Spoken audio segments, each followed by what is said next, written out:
Welcome, everyone, to Football Clowns Anonymous, episode 2 of the 2024 season. My name is Ren Smith, and I am a football clown. And I'm here with my co-clown, Kurtis Pinkney. And we are going to start talking the 2024 season today. We talked about free agency last week. We're ready to dive into some win totals and just start thinking about who we see winning these divisions, over-unders on these different teams in each division. And you want to introduce this? Do you want to introduce the side bet? We've only texted about this. I was just going to say, Ren was foolish enough to go ahead and put a side bet in place who can predict the most over-unders correctly. You know, from the guy last week who was talking about, I don't know who's starting for the Washington Commanders. I like my odds. We got a nice little bottle of whiskey riding on this, and I think Ren's going to be supplying my drinks for a few episodes of the pod, is what it sounded like.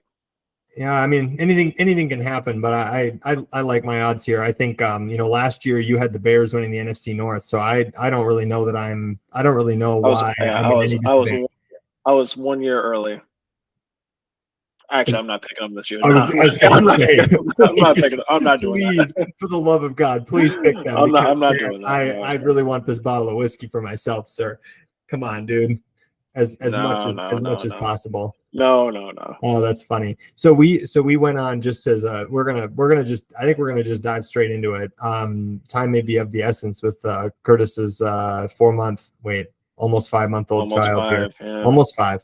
But I just want to make one clarifying statement that we went in and looked at the DraftKings lines for all of these, the over-under on win totals at the moment. We did just note that these are not like the even, basically. There's a little bit of money on one side or the other of these win totals just because there's not a perfect spot that these can sit at -110. But I think the side bet is just based on at this line where the line currently is as close as you can get to even.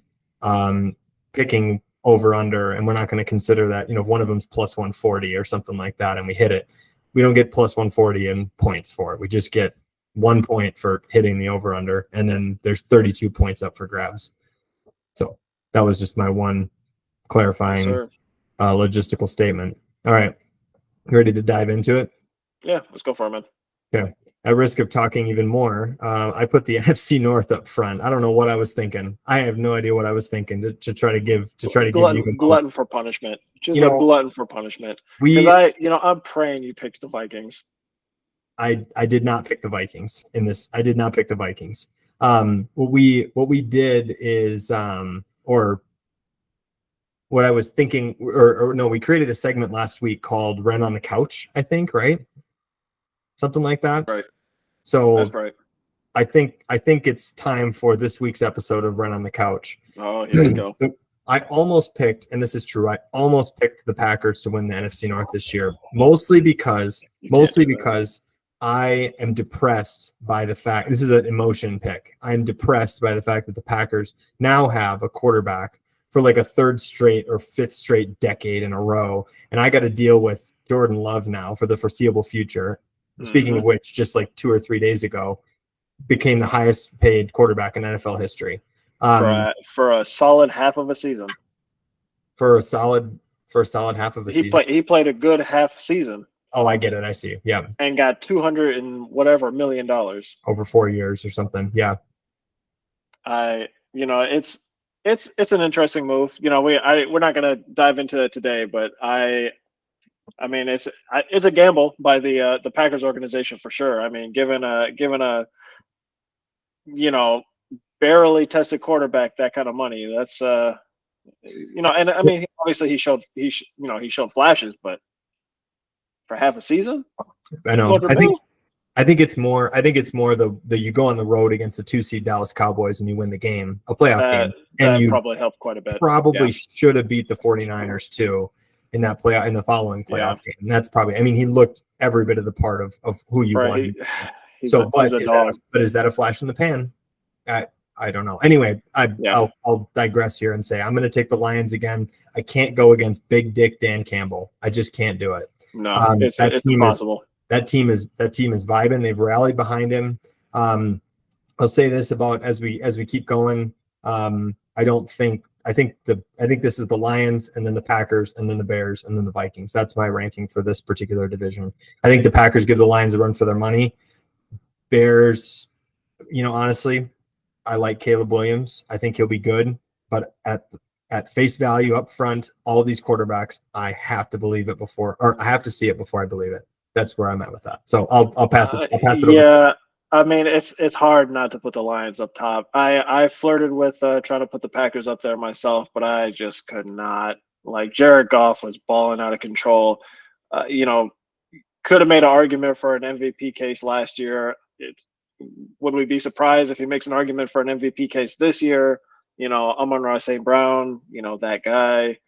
Jahmyr Gibbs and David Montgomery, two-headed monster. The defense, Aiden Hutchinson and crew, like, it's a complete team. I mean, they got the OC came back again this year. Dan Campbell, as you meant, like, there's got to be the Lions up top and everybody else. So yeah, and then Packers at 2. I'm gonna be honest. I could be convinced that the Vikings will snatch that 3 spot. I can understand the hype around Caleb Williams, and he's got the best supporting cast that a rookie's ever had. Blah blah blah. But I mean, he's not the first hype quarterback that we've seen come out of college, and it doesn't always work out. I mean, Trevor Lawrence, he had quite a bit of hype. Best thing since sliced bread or Andrew Luck. And Trevor Lawrence hasn't been all that in a bag of chips. So like, I understand the hype and the optimism, but and Justin Fields was supposed to be that. It's hard for me to get behind that hype train, without seeing it first. And this is, I think, what helps me in this instance is I don't watch a lot of college football, so I haven't been enamored, with Caleb for the past however many years. So I think I'm gonna put the Vikings at 3 and the Bears in 4, because I'm just not gonna jump on the hype train. Yeah, I mean, I definitely don't hate that. Vikings have a big question mark at quarterback and whether or not Sam Darnold's going to be competent or very much the opposite. And so that's kind of where that, Sure. And the Bears drafted at 9. I think it was Rome Odunze. Yep. They drafted a first round top 10 wide receiver or top 10 pick spent on a wide receiver as a weapon. Go with a Keenan Allen and DJ Moore. Not a shabby trio. It's not a bad wide receiver room. It could instantly become a top 5 wide receiver room. In fact, if they show that they can kind of gel together. So just as I've got the Lions winning over 10.5 games. I think that's fairly easy. And I, considering that and it sounds like you the same, see the Bears and the Vikings as more of a pushover, that, the Lions are probably going to win for those 4 games probably, or every bit of 3 of them against the Bears and the Vikings. So you're propelling yourself forward, call it a split with the Packers.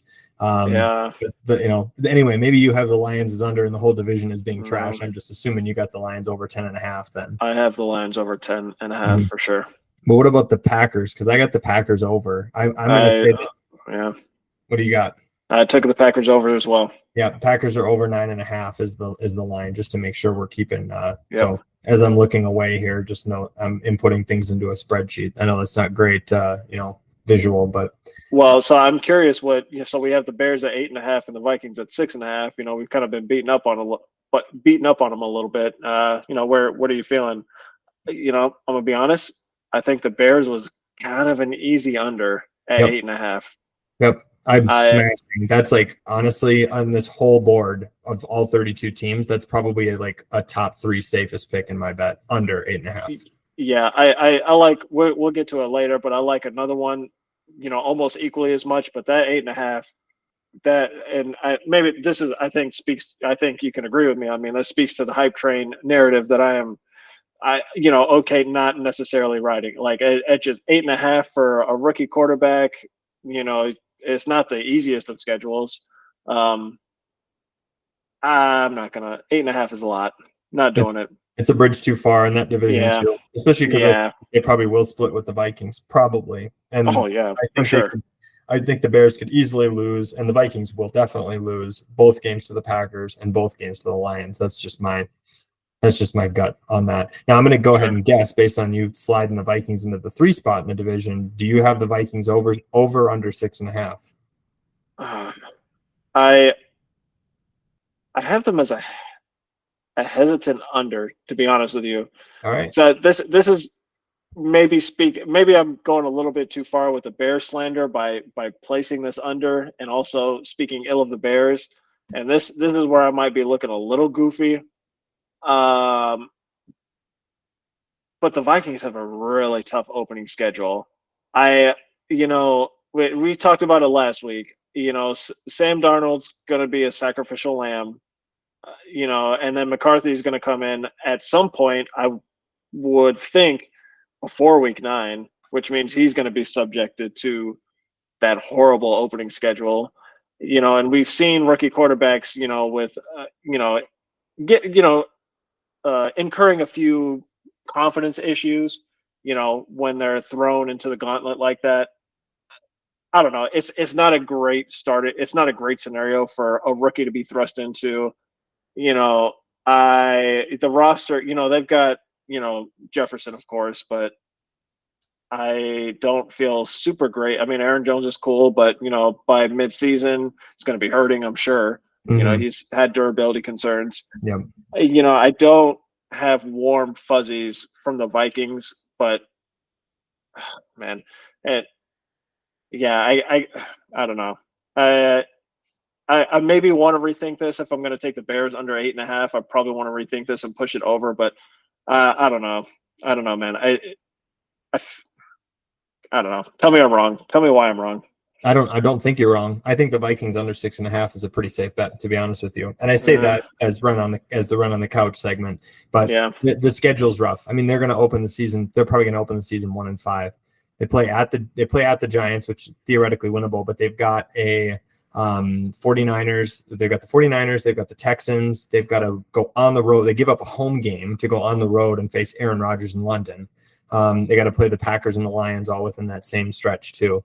They do have a couple winnable games later in the season, and maybe those will, sort of build the hype train behind JJ McCarthy when Sam Darnold inevitably gets booed off the field after a 1-5 start. But yeah, I can't take them to win more than I can't see them winning 7 games. Looking at their schedule, they got the Cardinals, they got the Colts, they got the Titans. Couple, 1 or 2 of these is winnable, sure, and maybe you'll split with the Bears. But one day we need to do a special 15-minute segment on what if Sam Darnold is nice. Are we gonna have time for that before the season? See, we're here on this podcast just trying to figure out what we think is going to happen. He could be. That's what I'm saying. Like, there have been hints. I mean, wasn't he the number 1 overall pick or top 2, top 3, something like that? He was 2 or 3. I can't remember. The Jets took him. But then you plug him into the Jets. Anyone could look bad if you plug him into. That's the what Jets. I'm saying. So. And he showed flashes with the Niners, which is how he got this job with the Vikings. Sure. And he's still pretty young. We won't dive into it. We might have to do a 15-minute segment. What happens if Sam Darnold is nice? We can definitely do it. I think we're case closed on the NFC North. We actually all agree. Yep. So I don't know why we're bothering with this whiskey bet, but we've got the Packers and Lions. Lions over 10.5, Packers over 9.5, Bears under 8.5, and Vikings under 6.5. We are in consensus with this. So we'll move now to Kurtis is going to take the lead for the NFC East. Yeah, there's a reason that I gave you this division. I mean, we all know who the winners are going to be. We're not even going to need to bury the lead here. Eagles are definitely winning this, and I will say trying to be unbiased, I did struggle a little bit picking Eagles or Cowboys. And at the end of the day, the deciding factor for me was just I enjoy the Eagles roster construction a little bit more than the Cowboys. The Cowboys have left a lot to be desired. We didn't really touch on this that much last week, but Jerry Jones didn't do a goddamn thing during free agency, and the Cowboys look a little shaky. It's not going to be, I suspect, a surprise to too many if they fall apart. I mean, the defense still looks solid and whatnot, but you on offense, you have Dak and CeeDee Lamb, and Brandon Cooks. I'm not going to disrespect him, but like you got Zeke at running back, and who's the guy behind him? It's a little guy, a little guy behind Zeke. Is it Deuce Vaughn still? Yeah, that's the one. Yeah, Thank yeah. you. It doesn't give you warm fuzzies. There's the offensive line is not what it used to be. You can make some of the same arguments for the Eagles, but I mean, the Eagles have AJ Brown, Devonta Smith. You've got, Dallas Goedert. You got a freshly acquired Saquon Barkley with something to prove. Jalen Hurts. We have your OC, or we have the Cowboys OC.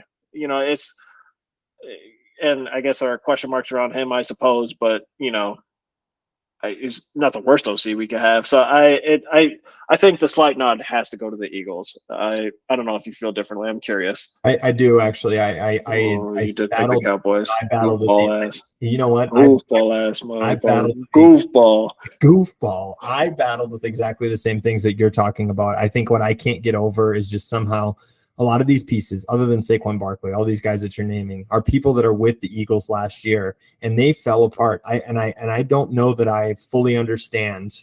I still don't know that I fully understand why. And maybe as an Eagles fan, you can enlighten me. The loss of Jason Kelce is not. I mean, it's not. The end all be all. Like your team is totally. It's a big one. It's a big one. It hurts. It hurts you. It has to, right? The addition of Saquon is really helpful. It is really a tie. It is almost a tie for me. I should say that. So I'm not trying to disrespect your Eagles too much. I've got them both over for what it's worth. They're both at 10.5. I got them both over. I think it's a good division again, or it's a good contest between the two of them this year. I just can't get over the off season or the late season struggles for the Eagles. And also, let's be real, the Cowboys, they did flame out against Jordan Love in the playoffs last year. Their regular season, they were blowing teams out, like even decent teams. They were blowing them out by 40 points at home. I know they didn't do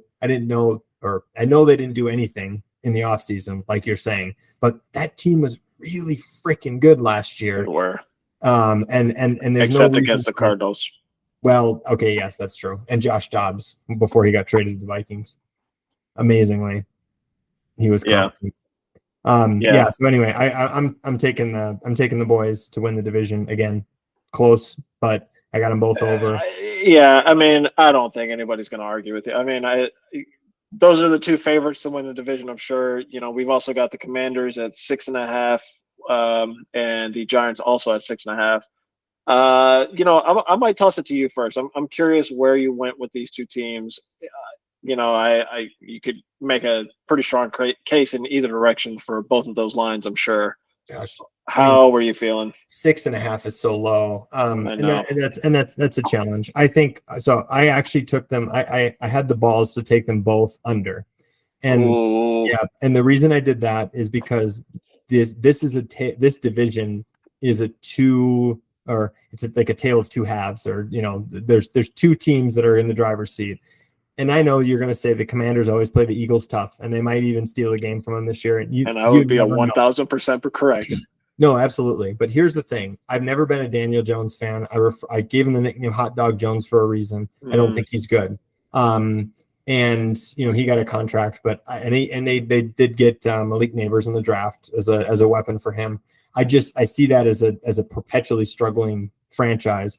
And I will admit, just emotionally with the Giants, Daniel Jones came into US Bank Stadium a couple years ago and beat the Vikings in the year that the Vikings were like 31st in the league in their secondary, and made Daniel Jones look like the second coming of Tom Brady in that game, because the Vikings literally couldn't defend a single pass, couldn't defend a single route. That game earned Daniel Jones $40 million. It did, and he doesn't deserve it, and that's just my opinion. And I can't do it. I probably agree with that. Yeah. That was a wild contract to give him. I agree with the Giants. I've got an under with them as well. I don't know if you could bet for them to be competent until proven otherwise. I think that's kind of where the state of the franchise lies at the moment. There's, I guess, slight reason for Malik Neighbors could be nice. But I mean, Devin Singletary. Yeah, Devin Singletary doesn't inspire you. Yeah, I mean, they lost Saquon too, who was their best player on offense. One thing that does kind of intrigue me is their front seven on defense. It's shaping up to be kind of nice. I mean, they got Dexter Lawrence, Kayvon Thibodeau. They just brought in Brian Burns, I believe. That's something there. Like that defense could keep them in games and keep them in some coin flip situations, which they might be a sneaky over to maybe play. I got the under with the Giants. I can't do that. The Commanders got the over with them. You like Jaden Daniels or Sam Howell, right? Remember? I'm just Sam Howell. Yeah, joke on myself. Yes, sorry. Are you feeling optimistic about Jaden Daniels, or is it something else? Just kind of like their roster? The defense isn't horrible. I don't watch college ball, so I can't really speak to Jaden Daniels, but the hype has been, it hasn't even necessarily been hype. It's been the news reports have been pretty positive about, how he's handling training camp and what have you so far. So I don't have reason to really bet against him. I mean, I guess there's some slight injury concerns. I guess he doesn't really protect himself that well when he runs. So that wouldn't be great. But I mean, you still got Terry McLaurin. You still got Jahan Dotson. I am not in the camp that Austin Eckler's washed, which probably helps this a little bit. I think that's a low-key underrated move of the offseason. And, Brian Robinson was doing well last year. And again, defense okay. Like, I can see the Commanders being a sneaky over on this 6.5. It's more of a feelings, no facts kind of pick. We'll see if that pans out. It wouldn't shock me at all, to be honest with you. It's just hard when you imagine either of these teams being winning 7. I know 6.5 seems low, but I'm just thinking to myself, like, gosh, can you imagine the season standings at the end and like the Washington Commanders are like an 8-9 team or something like that? I struggle, and I think so. Maybe this is just a personality flaw in myself, but it's the kind of guilty until proven innocent of these rookie quarterbacks that come in. I mean, we saw what happened last year with Bryce Young. Obviously, I would have bet for the same exact logic, I'm taking the Texans under last year, and how'd that work out for me? So, but I feel like it is more often than not, these guys come in and they're so hyped because of the style of play in college football, or these like sort of offensive shootouts that these, games get into in college, and come into the NFL. And I feel like, again, feelings, no facts, but I feel like there's a much more defensive and sort of a struggle, not these just dudes open by 20 yards down the field. The quarterbacks are hitting them everywhere. And then in that case, guys like Jaden Daniels, Caleb Williams are balling out of control, but it's not going to be what it's like in the NFL. Yeah. I mean, I just made that same argument for Caleb Williams. So I can't refute. I can't argue against what you just said. I mean, I agree with that, but feelings, no facts there. One of these teams I think is going to hit the over, and I guess I'm just rolling the dice on the Commanders. Yeah, is basically where my head's at. That's fair. I'm kind of trying to go for law of averages, where some teams have got to be 2 teams have got to be over and 2 teams have got to be under, which is not true in a division. Sure. And it's not true across the league either, but it's, I'm kind of trying to think about how to, at some point there's a give and take, right? Where some of the teams are getting better and other teams are getting worse as a result. You're not going to just say every team's taken over, but anyway, we'll kind of see how that one plays out. So I guess It's actually interesting that after 2 divisions here, we only have one pick where we disagree, and that's the Commanders. And so this whiskey bottle is now starting to look like it's not going to come down to 32 of these games. It's going to come down to like we'll see at this point. I don't know. This next one here might be interesting. Maybe not. I'm not sure. Yeah, but we're going to move on here, I think, unless you have anything else on the East. No, let's head to the West. All right, we're heading to the West. So NFC West, my winner is the San Francisco 49ers. I can't do it. I can't pick against them. I can't pick against Brock Purdy, CMC, George Kittle, Deebo Samuel. I don't think he got traded. He's still with them. Like this squad is still together. They're humming. They could have and should have maybe won the Super Bowl if they didn't run into an unstoppable force meets an unmovable object sort of situation here. Yeah, I can't do it. And they are innocent until proven guilty to me at this point. I'm going to pick the Rams. I'm not shocked. To be honest, I'm not shocked. I like I like what Sean McVay. I will not bet against the Rams this year.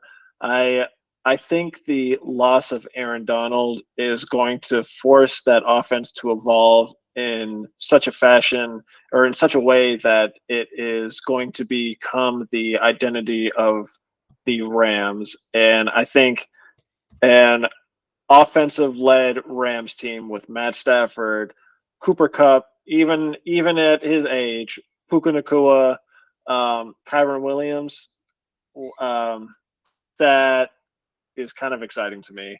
And with a slight, I mean, any defense that loses Aaron Donald, you can say it suffered a downgrade. I think it'll still be okay, but it's not going to be the same. And if that forces the offense to have, if Matt Stafford has the ball out, I like where that could go. And I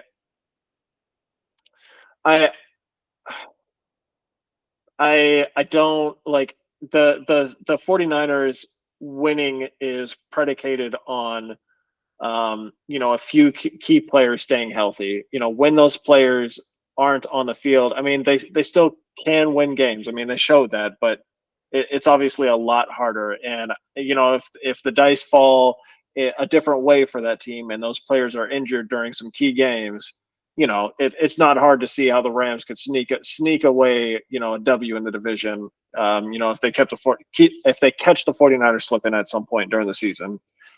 That Trent Williams is holding out at the moment. Obviously a key cog on the offensive line. Deebo Samuel and Brandon Ayuk, they got their issues going on right now. Brandon obviously wants the contract. We'll see if they trade Deebo. To your point, to your joke, there's some question marks, and it's fun betting on the Rams, so I'm gonna roll with it. So we'll see if it works out. I have a hard time disagreeing with you, and if it makes you feel any better about, not that you need me to validate you, but if it makes you feel any better, I do have the Rams taking it over. The 8.5 there is a little bit low, I think, for them. I'm crazy. That is the other line that I was saying was an easy steal on what you're giving. And they're to me, both of these squads, the Rams and the Niners, are easy wild card shoe-ins for a wild card, whichever one ends up winning the division. I wouldn't be surprised if it's like the Niners win 13 games and the Rams win 12. I would say that. But I do like the Rams this year. I mean, I think going into last year we were so down on them, and they just show us time and time again. It's like Stafford still got it. And, this team is still relatively well put together. For me, it's like when I watched the Niners play outside of a couple games last year, one of them was against the Vikings. I loved that.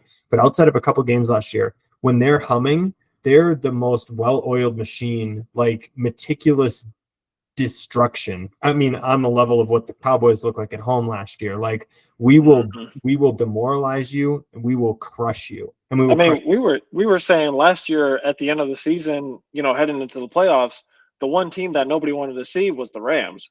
Like they were just demoralizing folks. Like it was crazy. That's true. Yeah, I mean, and they got a tough draw with a road playoff game at Ford Field last year, or in the playoffs, and so you never know. I mean, they could have. I don't think they would have won the Super Bowl last year, but I see that as an up and coming. And like you said, you named Puka Nacua, and as long as he doesn't have a sophomore slump, he looks like the real deal. The Rams also I forget who they drafted, but there was some weird statistic that they had their first round pick in like 6 years or something like that this past year, because they traded them all away. And then they won the Super Bowl. And I remember you asking last year, early in the year, was the ring worth it for the Rams?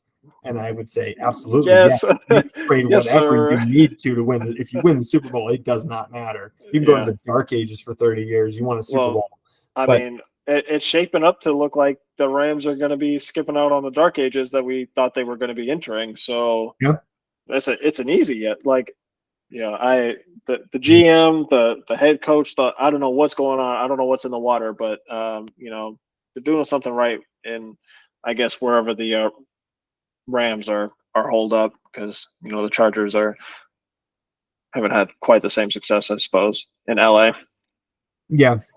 But I mean, well, we'll see what happens with them this year. That's next week's episode when we get to the AFC. Oh yeah. So my question to you is, so I'm gonna we both got the Rams as an over. Obviously, you can't take them to win the division if you don't got an over. Where are you going? Where are you going on the Niners? I'm gonna take an under on 11.5. Is that it's a bridge too far for you? It's yep. History doesn't smile kindly on the 11.5 lines. I am gonna take the under on that. There's just too much room for chaos in the NFL for me to believe that the Niners can, continue the level of success that they've had. And it's not necessarily because of a lack of talent or coaching or whatever. I just don't believe that, luck will smile on them for this amount of for this level of consistency. Like it just doesn't. I'm not doing it. Yep, that's purely where I'm at. Like it's more of a kind of a statistical logic instead of football reasoning. To be 11.5 is awful tough. Tough to get to. I think I took a line with I think it was the Eagles last year or something like that. That was like freakishly high or something like that, and they were on pace for it, but that sort of thing. Because it's the Eagles. Like, what do you expect? Well, I don't expect much from your squad. As much as have to take that. Yeah, how'd you do against Baker? Anyway, now, but we have two other teams here that we have yet to touch on in this division yet, and I'm curious. Wait, do you take the over or under on that 11.5? I'm taking the over on 11.5. I can't. Just like I said, it's believing it. Believing is seeing. What's that line from Santa Claus? Seeing is believing, or believing is seeing. Something like that. And I've seen this team, and I've seen what they do to other teams. And until further notice, that's a powerhouse team. And do I think they're gonna win 15 games? I'm not insane. But I mean, I wouldn't be surprised if they win 12 or 13 games. Like it's Commanders and the 49ers are going to win me a bottle of whiskey. That's crazy. Never would have thought I said that sentence.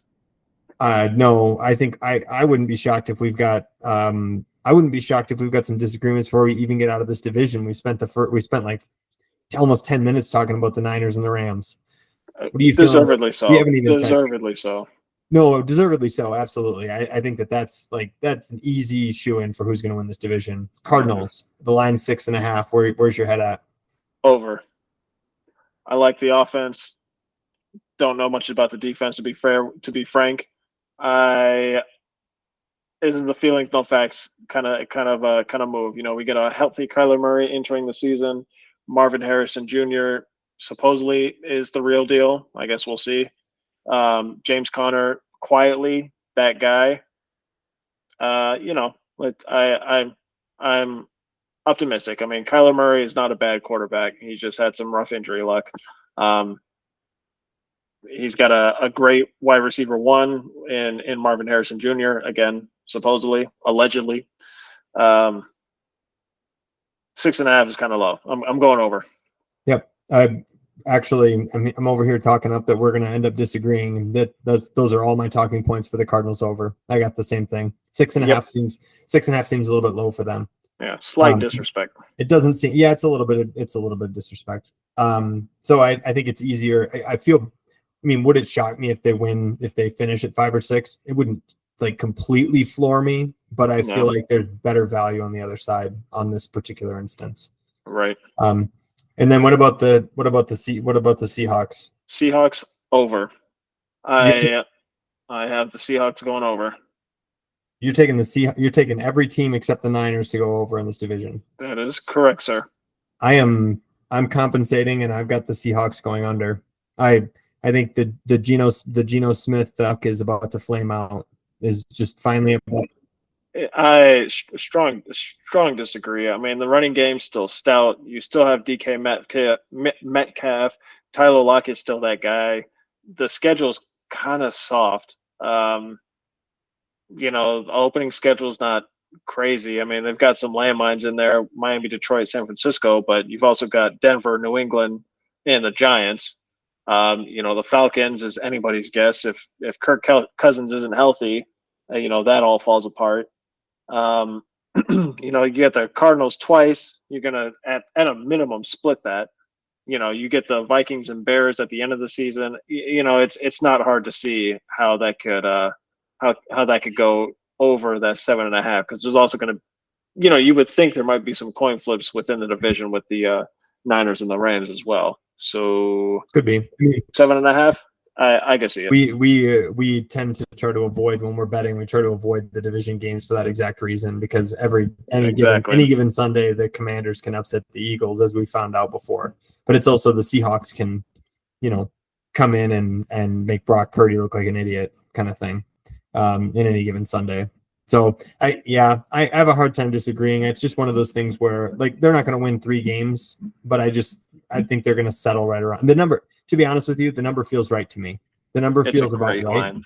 And it's a great line. It is a great line. Like, if it was 8.5, it's an easy under. If it was 6.5, I'd probably slide to the over. Smash the over. But I'm thinking like I wouldn't smash it, but I'd slide that way. But anyway, 7.5 is like gosh. But I decided it's an under because I've got the over on the other 3 teams in the division. I'm like, something's got to give here. I can't just take a division to go all over. Like, and if I am going to, it's not going to be this division. So, to go all over these numbers, or every team to go over their respective numbers, and not this one. So yeah. Okay. You want to lead us off on wrap us up with the NFC South here? Yeah. So the NFC South, excuse me, NFC South, we've got the Bucks, Falcons, Panthers, Saints. I've got the Bucks winning this division. I am betting on continuity here. They brought got the boys back together to run it back. They're division winners last year. I would guess the Falcons are probably the favorite to win the division. I am not going to bet on a 33, 34-year-old man coming off the Achilles to come back, a spring chicken, and if that affects him, the whole idea falls apart, and it's a wrap. Panthers or Saints. I mean, do I need to say more? The Panthers, Bryce Young, we're not betting on him until further notice, and then the Saints, we'll see. Derek Carr is not horrible, I guess, but he's Derek Carr. He hasn't shown that he's a winner. You know what I'm saying? So I'm not going to bet on the Saints. So for me, it's the Bucks. We gotta run it back. Yep. I at risk of not doing any roasting in this division here, I've got the Bucks as well. The Kirk Cousins thing is very much a, they could definitely come out and be good this year. They could come out and they could win that division. There's a, the Bucks are not necessarily a powerhouse in and of their own regard. The Panthers and Saints leave a lot to be desired. And so would it shock me if the Falcons come out and win this division? It would not. But I still don't, it's the kind of quarterback going to a new team. There's a lot of variables with it, and it's not Tom Brady or Aaron Rodgers moving to a new team here. We're talking Kirk Cousins, who's a good quarterback, but he's not a top 5 quarterback. So we have that as a, kind of a sticking point there. So, I got the Bucks. And I'm going to actually take the under on all the teams except for the Bucks. The Bucks, we have a line of 7.5. I take an over. Falcons. That's exactly what I did.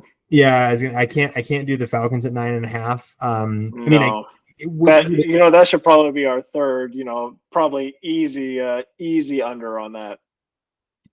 Yeah, I agree with that. The Panthers at 5.5. That's the lowest number we've seen so far, and I think it's the second lowest number in the whole NFL. Patriots we'll talk about next week. 5.5 is low, but I can't do it. They won 2 games last year and they barely won them. Bryce Young They will get no respect until they have earned it. After what they put on tape last year. No, sir. Adam Thielen is like 39. He's not. No, sir. He feels like he's like 39. So anyway, I can't do it. I want to take them as an over just because of law of averages at some point. it's a low number to clear, but gosh, do I believe in them? Absolutely not. No, it ain't gonna be me. It's not gonna be me. No, it can't be. So, all right, cool. Well, I think we're so we only ended up disagreeing on 3 of the whole NFC. So it's nice that we're in the same boat. I think if those of you out here would like to place any bets, I would suggest taking the exact opposite of all the things that we said, because it's probably more likely to hit. We got 16 teams here in the NFC. Probably we're going to hit 6 of them, probably. So you're better off just taking the opposite. I'm gonna hit 7. Ren's gonna hit 6. 6.5 then as an average. That's right. For the bottle of whiskey. Wouldn't that just be depressing if if you hit 4 and I hit 3? Like, I feel like at that point it's going to be disgusting if I have to root for the Commanders to win this damn bottle of whiskey. That's what's going to hurt my heart. That is going to hurt your heart. You're going to have to root for them to beat the Eagles it'll be like the last game of the season or something like that. Almost certainly. What is this damn schedule? What are we talking about? Yeah, where do you play the Commanders? Yeah, that's what I got to find out, because week 16. Okay, so Christmas, great. December 22nd. Yeah. So Merry Christmas to you. Here's your bottle of whiskey, basically, when the Commanders beat you. Yeah. Well, at least in that case you can't lose, right? That's fucking awful. That's awful. You got to win. You got to win either way. So I guess. Perfect. All right, cool. Well, this has been fun. This has been good. I'm glad we actually, it's nice that we agree on more of this. Actually, I know we have the kind of the roast element of this, and we will never admit this out loud, but we think more alike than either one of us is willing to admit out loud that I just did not do. I don't think anything like you. I think you're wrong on all these picks, even the ones I agree with you on. That's how wrong you are. Checks out. That doesn't make any sense. All right, so cool. So we're going to do the AFC next week, and kind of run the same thing back, and then after that we'll have some futures bets. We're going to bring on our first podcast guest, I think, the week after, and sure, kind of see how that goes. We're on YouTube. We also need to put these on Spotify. I still need to post the last episode, but hey, who's got time for these things? It's for all the half of a listener that we've got. Exactly. At some point there'll be a snowball. At some point, soon, of course. Hunger Games catching fire or something like that. Exactly. Cool. Anything more from your side of things? It's been real. I'm looking forward to my bottle of whiskey in the future. Commanders? Question mark? Go 49ers. Yeah. Go Niners. That's a fun one to root for. I think so. I don't have anything against the Niners as a Vikings fan. That's a good one. You got something against the Commanders, so I got that. Yeah. So cool. All right. Let's go ahead and sign off, and we'll see you next week. Yes, sir. All right. Peace.